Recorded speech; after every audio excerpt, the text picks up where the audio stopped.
वल्लज़ीना युनफ़िकूना, जो खर्च करते हैं, फी सबीलिल्लाह, अम्वालहुम, अपने माल, फी सबीलिल्लाह, अल्लाह के रास्ते में। हम समझते हैं कि अगर खर्च करेंगे तो माल कम हो जाएगा, खर्च करने से माल घटता है, खर्च करने से माल में कमी आती है। अगर 10 रुपए हैं, 5 दिए तो बाकी तो 5 रह जाएंगे। नहीं साहब, अल्लाह पाक इरशाद फरमाते हैं, सूरह बकरा ही की आयत नंबर 195 के अल्फाज पढ़ रहा हूँ। अल्लाह पाक इरशाद फरमाते हैं, वअनफिकू, और खर्च करो, फी सबीलिल्लाह, अल्लाह के रास्ते में, अल्लाह की राह में खर्च करो।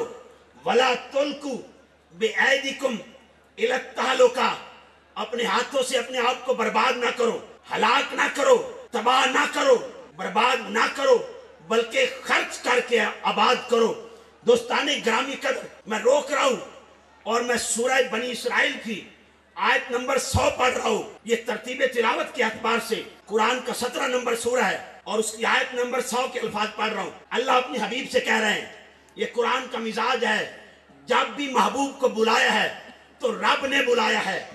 जैसा कि सूरह नजम में आवाज दी, मा यंतिकु, ये कुरान का 53 नंबर सूरह है और उसकी आयत नंबर 3 और 4 के अल्फाज हैं, मा यंतिकु अनिल हवा इन हुवा इल्ला वाह्युन युहा।